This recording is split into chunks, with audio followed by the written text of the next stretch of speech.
Hey now, we are getting over, and I am the Silver King, Adam Silverstein, here to lead you through these hard times. Dada, with episode 801 of your favorite professional wrestling podcast. That's right, Getting Over is back, and it is indeed Thursday. So you know exactly what that means. We are here to break down everything that happened across NXT and AEW over the last week, a special week covering NXT and AEW because for the first and usually only time all year, they actually went head-to-head on Tuesday. NXT presenting the NXT Showdown with, of course, TNA Wrestling. AEW presenting Title Tuesday, which only had 2 title matches on it. So we'll talk about that in a little bit. We have an absolute ton to discuss on today's show, as we always do. You can hear Silver King, at least for my voice, is still very much under the weather. Fingers crossed, I feel better before Saturday morning and the WWE Crown Jewel Instant Analysis. We'll get to promoting that in a minute. Here off the top, allow me to remind you that the Getting Over Wrestling podcast is all about Defy. So head over to Apple Podcasts and Spotify. Leave a 5-star rating on Apple. Take a little extra time. Leave a 5-star written review. If you do, we will read it live right here on the show. Don't forget to follow us on social media at Getting Overcast on Twitter, at Getting Over on Blue Sky. You get episode drops, news, analysis, highlights, all that good stuff. You can send in questions and comments for the show as well. And you can vote in pre and post show polls surrounding premium live events like WWE Crown Jewel this Saturday morning. Now, we have a lot to talk about, right? NXT and AEW, which was 4.5 hours because Title Tuesday went 2.5 hours because they decided to air it head-to-head with NXT. They wanted to do their best, whatever they could do to compete, so they went a little bit longer. That is pretty standard practice these days when it comes to that. And we're going to talk about all of that. But I'm afraid I've got some news. And a lot of this is delayed from Tuesday's episode when the Silver King just did not have the energy to truly talk about everything in the world of professional wrestling. That's why we knew we had a 2-hour show. We wanted to dedicate it as much as we possibly could to the WWE main roster. That means there's not 1 or 2 or even 3, but 4 items to discuss here off the top, including one, which on its own actually led to me delaying this segment from Tuesday until Thursday. I knew I was going to feel better, at least energy-wise, on this episode. And because rage was actively building inside of me over one particularly important news item for the Silver King, I wanted to do it justice by discussing it as close to full strength as I possibly could. And by the way, it is absolutely storming here in South Florida. So if you hear any thunder or my dog complaining in the background because he's scared of thunder, well, that's just the way this show is going to go. Anyway, the rage is building inside me. Monday, Tuesday, and then a funny thing happened. The item that made me angry was rectified before we could even tape this show. So on one hand, you all missed out on a classic Silver King rant. On the other hand, I didn't have to expend the energy or brain power during a week that I've frankly not been at my best.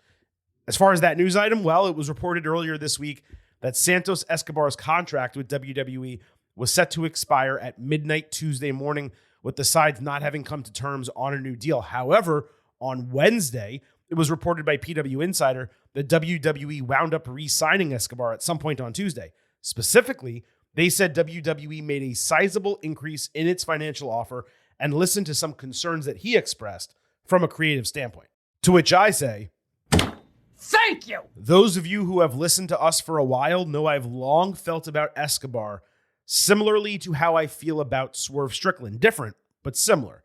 To me, they were a pair of NXT guys who had the potential to be top dudes on the main roster. Swerve, a world champion, Escobar, an upper mid-carder who could work between the top 2 divisions. I was furious when WWE released Swerve, and I love that I was proven right because he's been tremendous in AEW. With Santos, I've been dejected with the way he's been booked, or really, more accurately, not booked, since joining the main roster. He did have the moment with LWO and turning on Rey Mysterio. Then he had the LA Knight feud. Escobar, see, that remains hysterical, but really not much else. WWE only briefly dipped its toe into what made Legado del Fantasma actually work, like 2 years after they actually got called up. And then they completely went away from it after 2-3 segments. Then it seemed like they were running an intriguing story with Humberto Carrillo being on the outs. except when the AAA deal happened, they basically dropped that entirely. Neither Escobar nor Los Garza have any real direction, despite all being extremely talented performers. The team, in the ring specifically, Escobar, both in the ring and as a character. Now, granted, the crowd has not bought into him, as I would have hoped at least, but it's been start and stop with his pushes. He's never been given a deeper storyline in which he could sink his teeth so that fans could actually decide how they feel. I'm not sure that, as I sit here today, I can give you an answer from a creative standpoint on what to do with them. What I do know is that if some of the SmackDown teams moved over to Raw, necessary space and TV time would open for Los Garza and Escobar across the tag team division and the mid-card. Their gimmick needs to be about more than their families and their legacy and lucha libre. That does not resonate strongly with an American audience. Escobar, as AAA Mega Champion, that is something I could see happening. Perhaps AAA can boost him on main the way it has Dominic Mysterio and Dragon Lee. So I'm thrilled that Escobar re-signed with WWE. I firmly believe it's the right place for his talent. I believe he and Los Garza have something as Legado del Fantasma. They probably need to add a member or two. Maybe what you do is you expand them across AAA as a multi-brand faction, and that gives them a lot of different stuff to do. It allows Escobar to grow as a character, a leader, as a heel.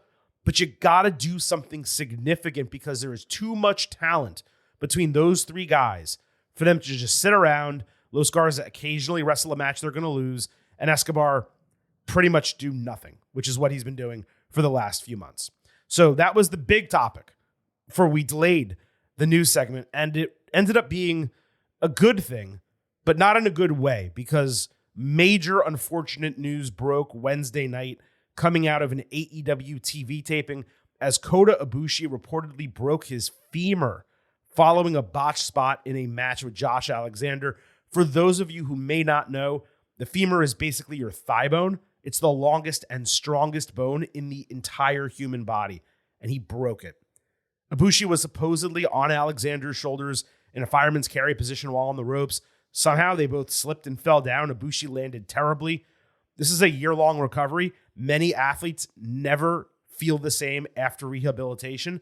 It's devastating news for anyone, but especially a guy who just returned to the ring after healing his body from a variety of ailments over the last year plus.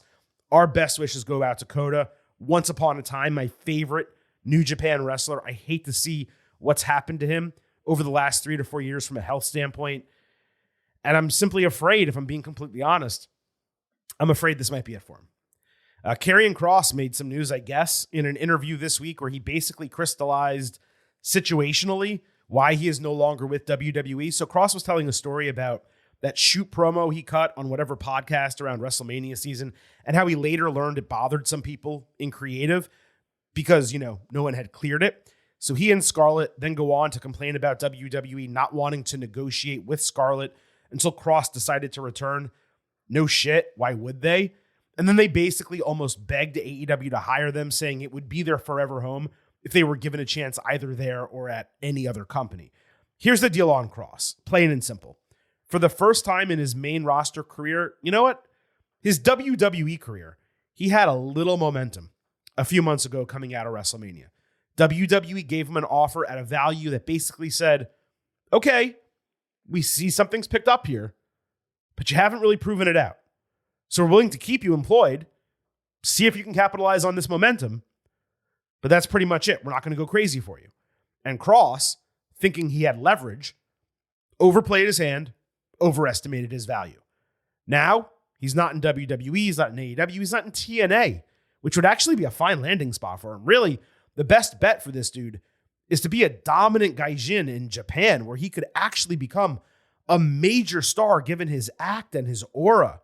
But I digress. When it comes to Kross in WWE, yes, he did get screwed by Vince McMahon upon his call-up with the ridiculous gimp gladiator mask. But since Paul Levesque took over creative, this dude got chance after chance. He was rehired. He returned in a major spot involving Roman Reigns and Drew McIntyre. He got a granted flawed faction. He was allowed to work solo after the faction failed. And on none of those occasions did he prove that he was up to snuff inside the ring, either as a wrestler or a storyteller, including against Sami Zayn. How can you have a bad match with Sami Zayn? Karrion Kross can have a bad match with Sami Zayn. The man can speak. He would be incredible in a manager-only role, but that's about it. Sorry. Those are the facts. Lastly, MVP on a recent podcast was asked about his angst toward WWE, and lately it seems like Levesque as well, but he basically focused his ire on being confused about the end of Hurt Business over there. As MVP stated, everyone agreed Hurt Business got shut down too soon. No question about that. But he said he was never given a legitimate reason to understand why. And then he basically confirms that he was the catalyst for convincing Lashley not to re-sign and then go to AEW. Now, look, that being what they all wanted to do, it's fine. It's great. In fact, I'm thrilled Hurt Syndicate is active and rolling in AEW because it's a good gimmick and it did end too soon. He's 100% right. But not understanding why it ended and claiming he was never told why, that's something I simply do not buy when it was common knowledge. The whole idea was that Hurt Business would serve as a vehicle to firmly establish Bobby Lashley as a main eventer and a world champion. Once Lashley held that title, given his dominant aura and his overall personality, he did not need to be saddled with a faction anymore. Think about heel champions in history. Then think about heel champions that led factions. Did any of them look like Lashley or Brock Lesnar when Batista was champion? Did he lead a faction? No, of course not. It was Triple H who led Evolution and had Batista as his heavy. So if you're as dominant and commanding a presence and a figure as Lashley, dragging around a faction behind you as champion, I could make an argument for it happening because Hurt Business was awesome and it sucked that they stopped. And it would have been great to see Lashley hold that title and Shelton and Shelton Benjamin and Cedric Alexander hold the tag team titles and all of them to run roughshod over this company. Maybe even add someone else, give them the mid-card title. I would have loved that. But logically, especially in Vince McMahon's head, does it make sense why he decided to end them in that circumstance? It does. And for MVP to claim he was never told that or didn't understand that, I just don't understand where that's coming from. Okay, so now that we are warmed up and fully into the show, let's get to our breakdowns of NXT and AEW. As always, there are timestamps in the episode description, so you can jump around if you so choose from one brand to the other.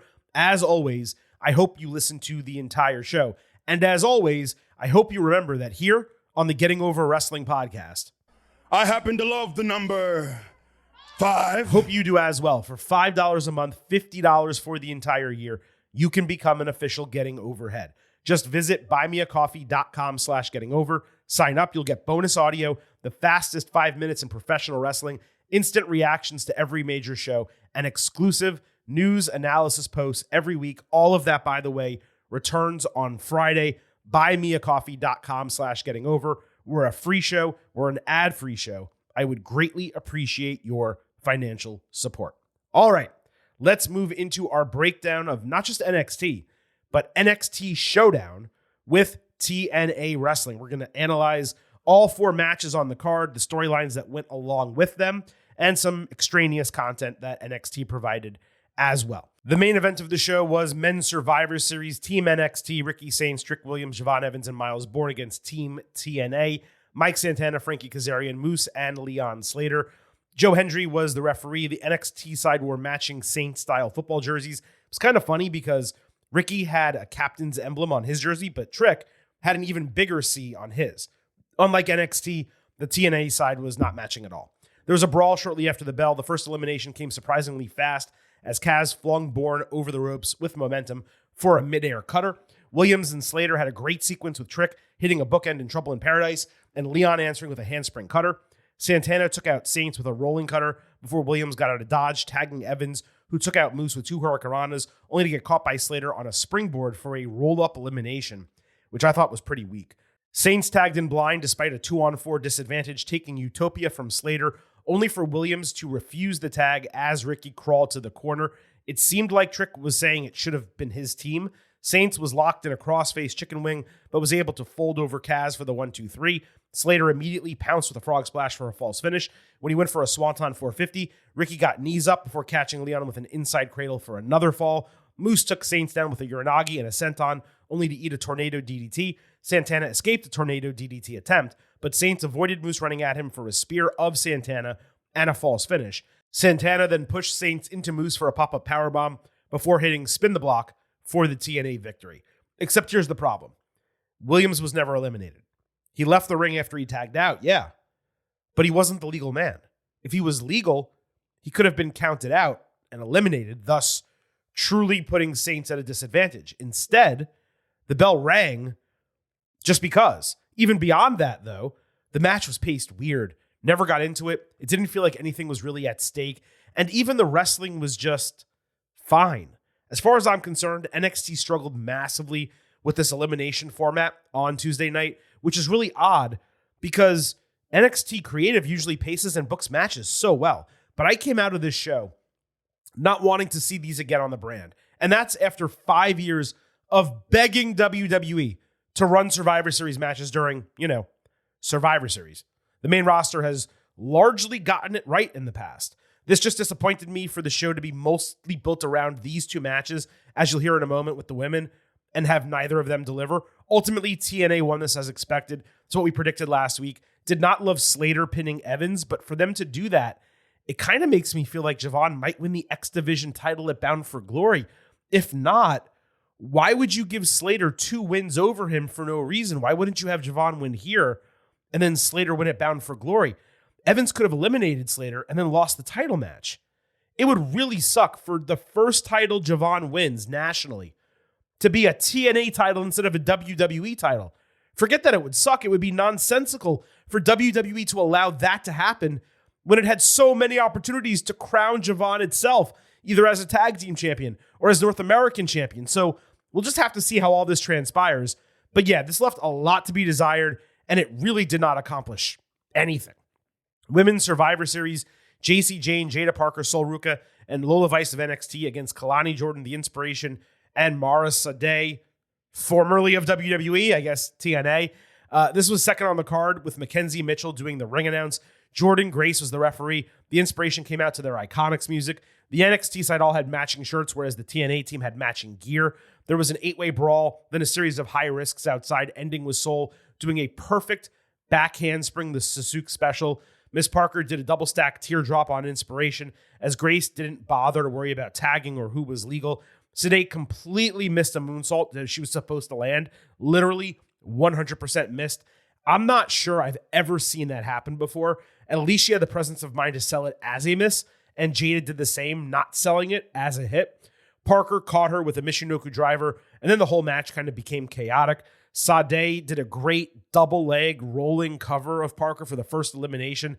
Jada had been talking trash following a hypnotic, but as Sade celebrated into the hard cam, Ruka ran at her for a springboard soul snatcher in the second elimination just seconds later. Vice had a sequence with Inspiration ending with a spinning back fist to Cassie Lee for a pinfall. Vice encountered Jessie McKay into a rear naked choke for a submission. That made it 3-on-1 against Lonnie. She quickly got up on JC with one of a kind, but Grace was distracted by ringside chaos caused by Inspiration for a late count and a false finish. Lonnie went at her, insinuating something nefarious was at play. Lola tagged in blind. JC sold an injured foot on a PK. That led to Jordan running Vice into Jane, hitting her with an Olympic slam to make it 2-on-1.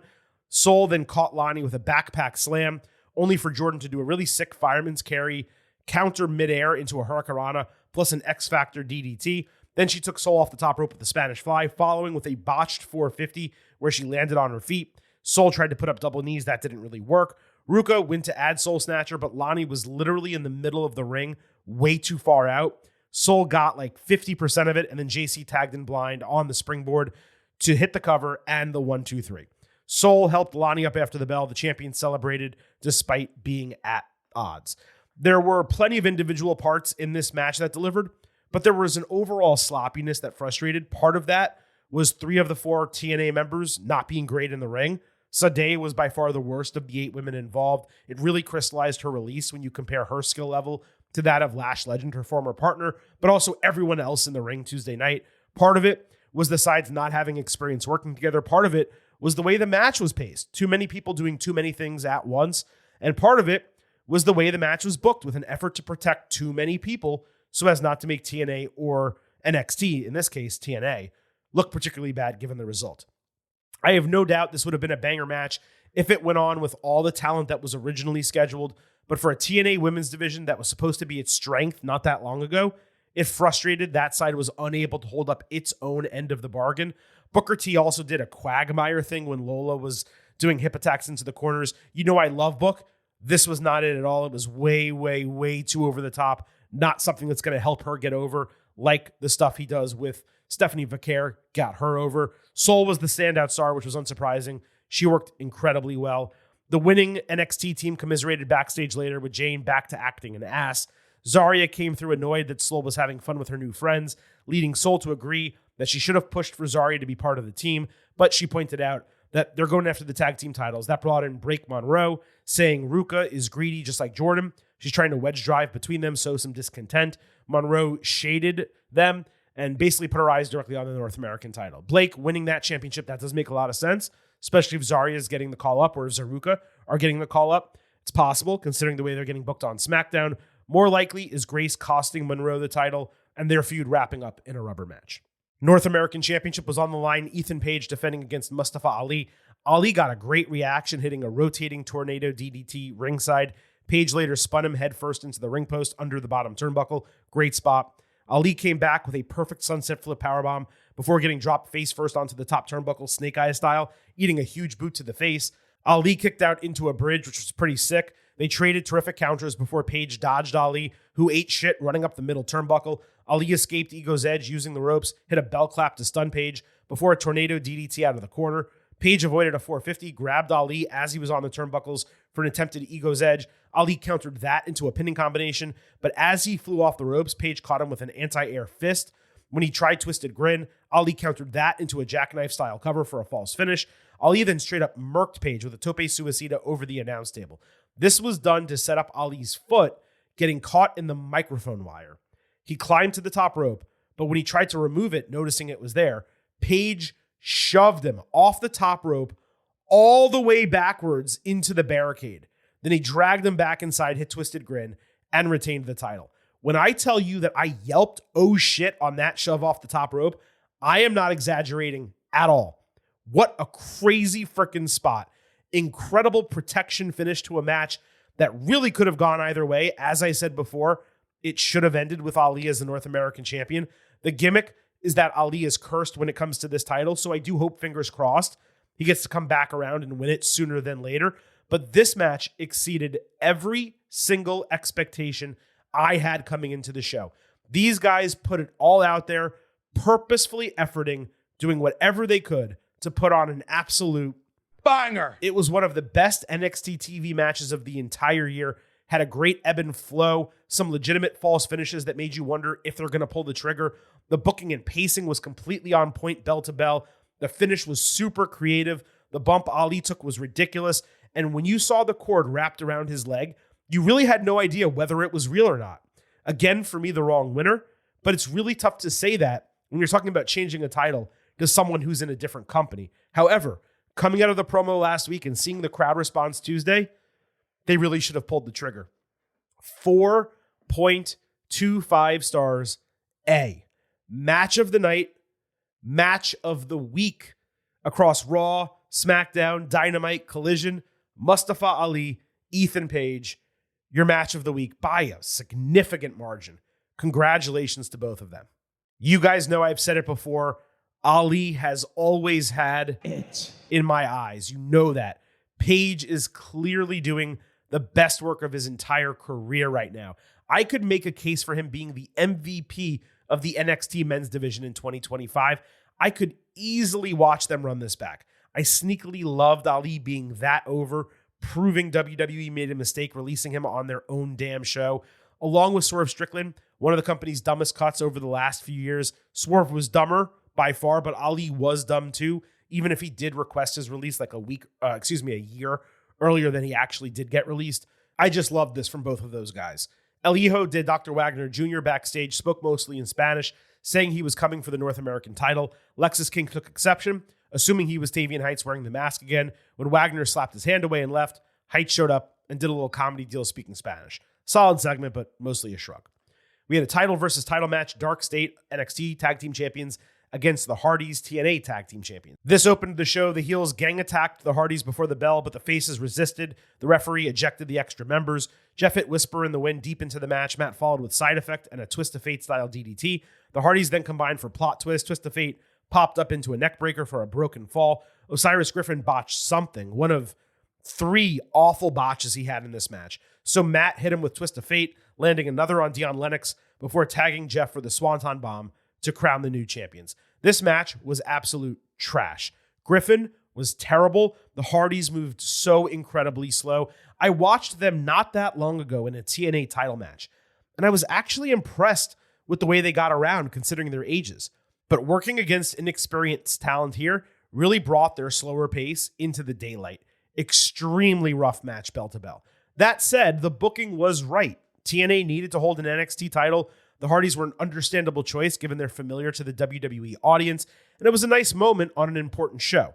Considering this Hardys Dudley Boys match is happening in TNA, yes, you heard that right. They're doing a TLC match at Bound for Glory with, what is it, combined age of 200 between all of them, something like that. It's absolutely ridiculous, but they certainly could not drop their straps here. The question is going to be, who the hell beats the Hardys for the titles in NXT? I suppose Dark State could win them back, but neither they nor Hank and Tank are that exciting. The tag team division is barren.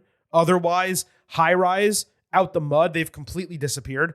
I guess the calling is an option, not an exciting one. My main takeaway here is Griffin has neither impressed in the ring nor on the mic. It's been months. This was his worst outing by far. It's to the point I wouldn't be shocked if something happens to that end. This was the dud of the night. It would be a D-level match if I graded it, and this was the worst match of the week.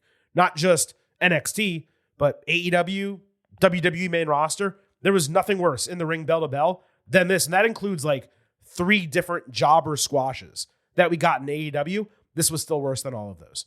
Matt Cardona backstage apologized to Ava for getting involved in the NXT qualification match last week. Ava wasn't buying his shit, so he admitted it was all an act, but he said his motivation was he just wanted to be on Team TNA, and he said maybe Josh Briggs is angry enough that he wants to fight. Just then, Briggs barged into the room. Cardona hid behind a door, and Briggs demanded the exact match. Ava booked it for next week. Fun little segment. Curious to see how it plays out considering their alignment and their gimmicks. And lastly, Ava and Santino Marella congratulated one another at the end of the show, agreeing their partnership is on good terms. Ava then extended an invitation to some TNA knockouts to join a battle royal next week to determine a new number 1 contender for JC. How many times is NXT going to do a women's battle royal for a number 1 contendership? That's really the best you can do. It's so lazy. It's so shitty. In terms of the show as a whole, the NXT Showdown, it unsurprisingly went 2-2. TNA won a title and one of the Survivor Series matches, which I'd say gives them a little bit of an edge, especially considering they ended up dominating the main event and pinning the newly crowned NXT champion.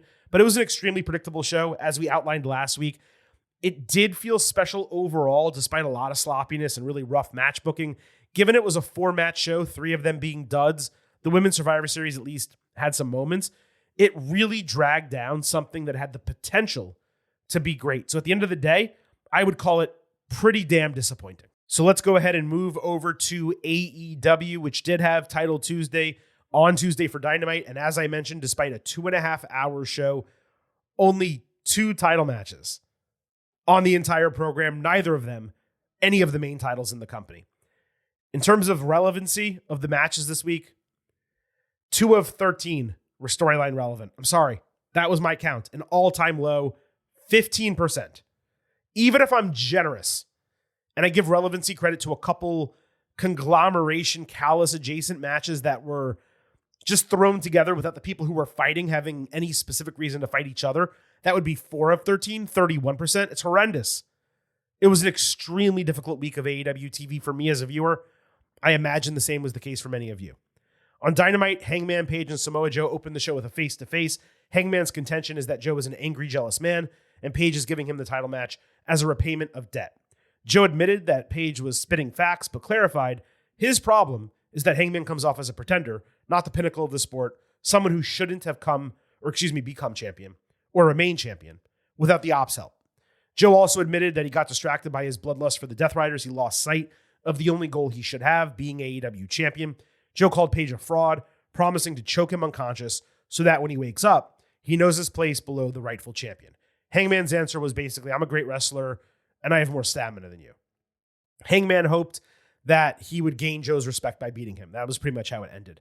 The level to which Page was outclassed on the mic in this segment, it cannot be overstated. All Hangman has going for him is raising his voice, exuding passion, and trying to swing fans his way. Joe actually has mic skills, storytelling ability, a way about him that captivates you as an audience member, forces you to pay attention to what he has to say. He also looks the part of a champion. Listener Jason Cannon wrote in saying Joe's been doing masterclass promos recently. I completely agree when it came to Dynamite. Last week, that teacher promo, for me, I thought it was relatively shit. But Joe is among the best in the business on the mic. He very much made something out of nothing, considering this was a ridiculous title match booking on extremely short notice for a pay-per-view where we all know the outcome. And you have Joe here actually selling it on this Dynamite to a significant degree. So I give him credit. But doing basically a 3-week build for a title match where Joe was nowhere near the picture at all at the beginning of it, it's weak. It just is. On Collision, Death Riders beat Jay Lethal, Adam Priest, and Tommy Billington. Why are you opening a show that you want people to watch with a match like this? Jon Moxley did the stomp on Lethal while he was in Sharpshooter for the win. The Swirl watched backstage for some reason. What were they watching? Daddy Magic after the bell screamed at Daniel Garcia, who continued to ignore him until he grabbed the mic and then told him to take a hint, saying he wasn't like a brother to him, saying he was like a brother to him, but he made him a loser. Garcia said now he's going to be a winner because the Death Riders are winners, which is funny because the camera then panned to them, and the 3 winners we saw on screen was a bald, expressionless guy, a dude who looks like a Muppet, and another who looked like a Hobbit. Not the vision you expect to see when you hear the term winners. On Dynamite, Mox beat Tomohiro Ishii in the opening match. There was a cool intro for Mox where his shadow was cast on Daly's place on a wall, looking like that villain from Daredevil whose name, is it Kingpin? That guy? Kind of badass. There was no reason for the booking other than that they once fought a banger in the G1 Climax. That was the reason. Mox bloodied Ishii, won via stoppage with a rear naked choke. 3.75 stars, B+, the match of the week in AEW. On Collision, Orange Cassidy and Paragon beat Don Callis' family Job Squad in the main event. Even though Kyle O'Reilly has been feuding with the Callis family for 4 months, I am no longer giving these no rhyme, no reason matches between them relevancy credit when they're just random combinations of people fighting for no specific reason. It's top tier laziness. They're not even developing a storyline in the background for why they all still hate each other. On Dynamite, the TNT title was on the line. Yeah, the title was on the line. Kyle Fletcher retained over Kyle O'Reilly. Another O'Reilly title match for no reason whatsoever. Unearned, undeserved, never ending. O'Reilly hadn't even wrestled a singles match since July. That was against Max Caster. Prior to that, he fought Fletcher and lost in June. Yet he gets a title match here. The entire gimmick, again, was them both being named Kyle. That's it. Fletcher ultimately won with a pair of brainbusters. Quality match to a degree. The family attacked after, so Mark Briscoe stood off with Fletcher. That led to a title match being set for Wrestle Dream somewhat randomly. Now, at least that is valuable. It's also logical, and it's deserved for Briscoe, even if it was put together quickly. They're 2-2, so that's also going to be a rubber match. On Dynamite, there was a double Jeopardy eliminator. Kazuchika Okada and Konosuke Takeshita beat Brodito, the AEW Tag Team Champions, to become number 1 contenders. The stipulation here was that if anyone from Brodito pinned the heels, they would get a unified title match, even if they didn't pin Okada. So based on the result, Becky Lynch, what do we have here? To beat the champion, to be able to beat the champion. That doesn't make any sense. Bandito hit a springboard-seated senton as part of a terribly choreographed spot so Takeshita could kick Okada. There were other similar spots that were just not executed smoothly, which was so weird because there was an insane amount of talent in the ring here, all 4 guys. Takeshita impressively hit a wheelbarrow suplex on King, who no-sold it, only to eat a blue thunderbomb. The referee started counting, even though Brody wasn't the legal man. Who can blame him for not knowing it's an AEW tag team match? Takeshita accidentally kneed Okada in the face, only to eat a one-armed go-to-sleep called the X-knee. Bandito was selling a shoulder Okada injured earlier in the match when he took a poison Rana. There was another sloppy moment at the end where Takeshita had to send himself back into the corner so Okada could steal a tag, hit Rainmaker, and get the win. I expected so much more from these four guys. I didn't like the booking either. Just beating the new champions like that simply. The heels are a part of a faction that easily could have cheated here. Bandito was depressed after King called him the best in the world, saying they will retain their titles. And if you're wondering why he said he's the best in the world, it's because there's a concerted effort from one person in particular for Bandito to be considered the wrestler of the year for 2025, because he has legitimately put on some banger matches, both in AEW and in CMLL, which most of us here in the United States haven't seen those matches. We've seen some of them maybe, if we sought them out, but not all of them. But there's a concerted effort for that to be the case from one particular individual. So now that's made its way onto AEW television, just so you're aware. On Dynamite, Orange Cassidy fought Pac. Collision, Pac confronted Orange backstage, saying there was no one better to take out his 6 months of frustration on than him, especially given their long-term rivalry. Orange confirmed there would be no Death Riders and also no Callis family, even though why would Callis family get involved with Pac? Ringside for the match, Pac agreed, he accepted. This was a simple build to an otherwise thrown together TV match. It's not that hard to create relevancy, and they did that here, which is positive. I gave this credit. The problem is, this was enough relevancy for like a regular Dynamite match, but this was the build to the main event of the show. Pac, before the match, called him Tangerine Balls, promising to out-wrestle and outclass him. There's a gimmick being done with Orange's big screen graphics where they're not rendering properly, probably due to El Clone for whatever reason, who knows. The deal with Pac, look, the dude just looks odd, the way he now presents himself. I don't get it. This was a guy who wrestled in the smallest tights you've ever seen with long hair and a trimmed beard. Now he has a weird mop on his head. He's wearing a singlet that somehow makes him look more diminutive. It also hides his impressive physique.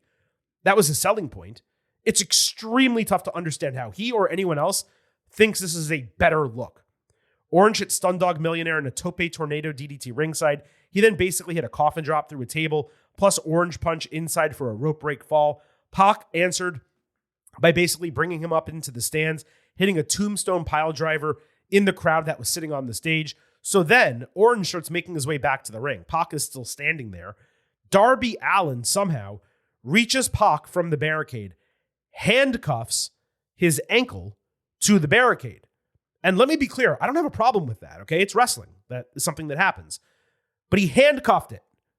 I shit you not, because I counted out loud. 15 seconds later, Pac was free of the handcuff. Is this guy David Copperfield? It's not like he pulled his leg and it broke. He reached down, touched it, and opened it in 15 seconds. So then he runs back to the ring because the referee randomly started counting a countout without Cassidy in the ring to start it. He jumps into the ring at 9.5. Orange catches him with a pinning combination, gets the win. Then Darby runs out looking crazed, screaming at Pac, who begins chasing him, only to get sprayed in the face with something. Let's assume it was mace, because there was no explanation from commentary. Darby then pulls out and turns on a taser. The Death Riders keep chasing him. When they find him, he pulls out a Molotov cocktail, a liquor bottle with a rag and a lighter, only to get tackled from behind by AEW security like he was a terrorist or something like that. One huge dude just laying on top of him like a beached whale. That way Darby can't move. And then a dozen other security members are holding off Death Riders, forcing them away from the area. That's how Dynamite ended. I'm at a loss for words. I have no speech. What am I supposed to say about how this show finished? That it was ridiculous, that it lacked logic, that this was the perfect representation of the family-friendly product that fans are supposed to take their kids to, according to AEW wrestlers and Tony Khan? Let's break this down just for how it started on Collision and then how it concluded on Dynamite. A match was created with thin but reasonable creative. It involves two extremely talented wrestlers, both of whom returned recently, both of whom need wins, neither of whom should really be losing for that reason. The match is going really well. Great work. A handcuff gets introduced. Okay. Gets torn off in 15 seconds. A countout is instituted randomly without one person in the ring, resulting in an embarrassing loss for a bastard. Orange disappears. Darby is now the center of the segment. In succession, he pulls out Mesa Taser and a Molotov cocktail because they're promoting an I Quit match. What the hell's going to happen between these guys? The answer has to be death at this point, right? Yet we know the loser is probably going to be on Dynamite 4 days later. What's crazy to me is this is not going to be a lights out match. That way it closes the show over the AEW title, considering Paige Joe is just a match. How are you going to run this as the second or third to last match and then give us Hangman and Joe? I'm into this feud despite the booking. I'm looking forward to the match despite the expected gruesomeness. But man, the AEW creative makes this real difficult. On Dynamite, Hurt Syndicate beat the Demand in a street fight. It was a bit odd seeing Syndicate come out for a street fight in suits. In a page out of WWE's book, this on TV was far better than the pay-per-view equivalent. Ricochet hit a shooting star press into Bobby Lashley, who was laying atop a table. He came up short. The table didn't break, so other guys just ran into them so that it would break. Lashley ran through the heels with a series of spears, all three of them, before doing an almighty spinebuster into a table prop between the barricade and the ring apron. That left Ricochet outnumbered 1-on-3. He took a massive German suplex through a table to end it. This was excellent. It was the best part of Dynamite. No idea what the hell you would do with the Demand after this, but it got Syndicate back on track for sure. They should probably add a member, win the trios titles immediately, or retake the tag team titles. They got to do something because they're over, they're great, and they're kind of being wasted. On Collision, Jamie Hayter beat Anna Jay in 10 minutes. Really rough match. The impetus for this was that, well, they fought 4 years ago, so they should fight again. Seriously, that was the build. Later backstage, Triangle of Madness weakly and briefly attacked Hayter and then randomly Queen Aminata. At least it's going to be a reason for a tag team match. By the way, it's been about 3 weeks since the women's tag team titles were announced, yet there's been no information provided about the assumed forthcoming tournament. It's just something that is existing in AEW. And by the way, this week, despite last week them announcing the Blood and Guts, it wasn't mentioned at all. The teams weren't built. The sides weren't set. Nothing.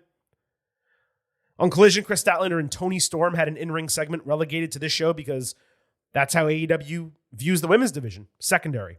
Tony decided to lay on the canvas, so Chris literally laid down vertically with their faces next to one another. Stat shared respect not only as a fighting champion, but as a long-tenured AEW member who fought and defeated everyone except for her.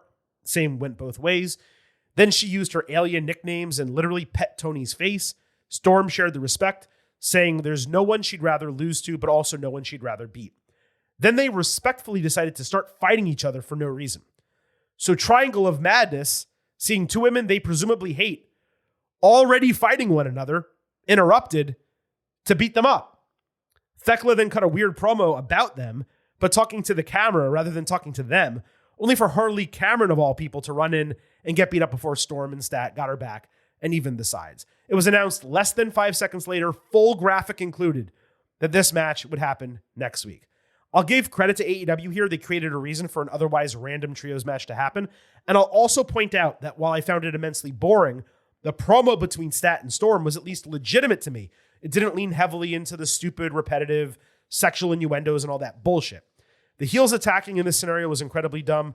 Harley involving herself, given the relationship with Stat over the last couple of months, that made sense. But it was just a really odd segment. And again, if you're going to be promoting the big women's title match, promote that shit on your main show, especially when you have 2.5 hours. Speaking of that 2.5 hour Dynamite, the TBS title was on the line. Mercedes Moné beat a debuting Lacey Lane to retain her title in an open challenge.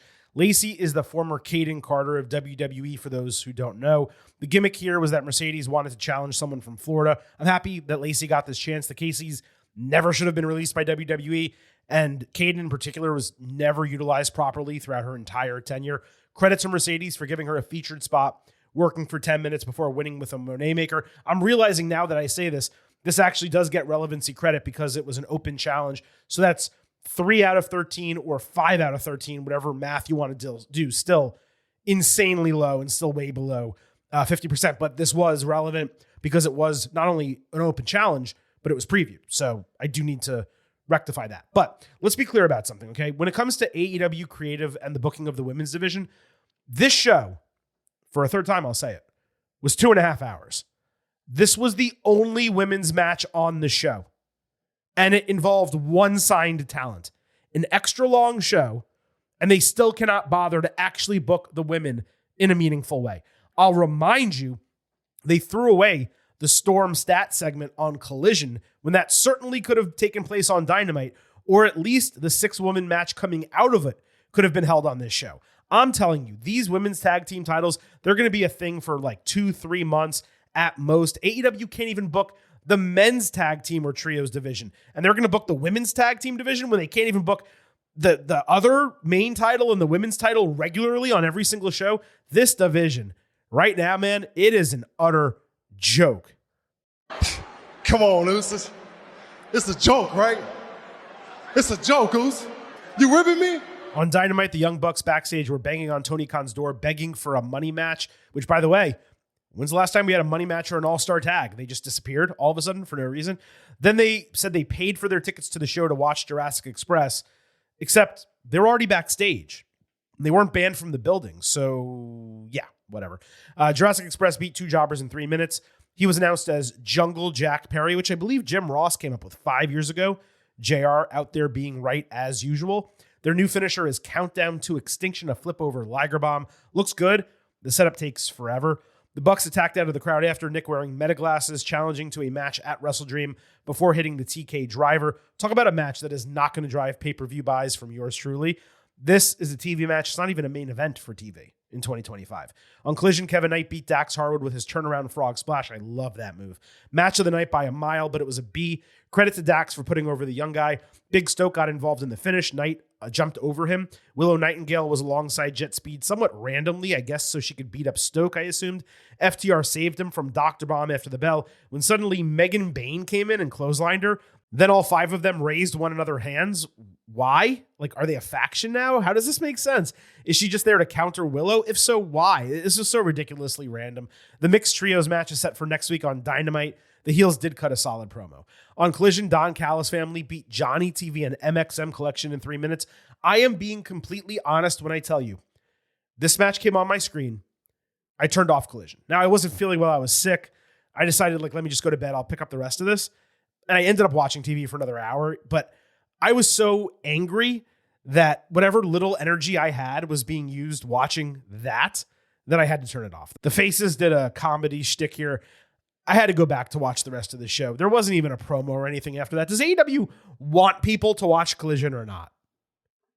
On Collision, Max Caster was bragging about finally getting a dub backstage when Big Bill and Brian Keith interrupted to say it was because of Anthony Bowens, who came in holding 3 fake magazine covers and a fake world record. They basically got goaded into a tag team match they didn't want, but they refused to be called the Acclaimed. The booking of these guys has them coming across like total idiots. AEW botching the Pride of Pro Wrestling gimmick. It should be studied. Bowens had potential. They barely even got it off the ground. On Collision, Nick Wayne backstage was acting as if he was about to get cleared by a trainer who was looking at his foot, only to be told he's 6 to 8 weeks away from being ready. Wayne and the matriarchy refused to believe it. They yelled at the doctor and they left. It was hysterical. This evaluation of a broken foot was being done in the hallway on a training table without an X-ray or an MRI or anything to evaluate his actual healing. Real bad. Why are they even running this regularly on TV if it's 2 months away from him returning? On Collision, Roosh and Sammy Guevara beat 2 jobbers in 106 seconds. Immediately after this ended, Eddie Kingston beat Realistico in 8 minutes. So Hook went from being involved in a top storyline with the Ops to getting a mediocre return and now working with a guy who put on the worst match of the night against an LFI team that has been irrelevant since it started and still irrelevant now, even with Sammy Guevara coming in saying he's the best pillar every single time he cuts a promo. This is what they're doing with Kingston. This is how they brought him back. This is what they're doing with Hook, who's supposed to be this like pillar for the future for them.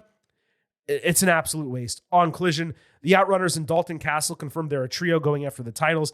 Castle said they messed up putting on the best performance of all time last week, something they're now not going to be able to top. This was actually kind of fun, but it belongs on Ring of Honor, not a nationally televised product.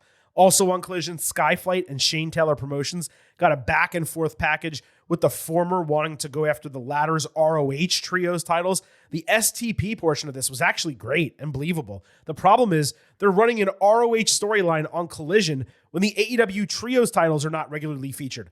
Who were Outrunners and Castle talking about? The AEW trios titles or the ROH trios titles? Why are you having 2 concurrent trios title non-storylines happening when you never even see the champions on the screen? I don't understand the construction of this Collision episode. It was maddening as a person who has never missed. I have never missed an episode. Let me be very clear. I've seen every Dynamite, every Rampage, every Collision, and every AEW pay-per-view that has ever existed. And I say that to say this. Collision, it was not the worst episode that we've ever seen. It was not the bottom 25% of episodes that we've ever seen. But it was terrible. And that goes to show how bad the bottom 25% are.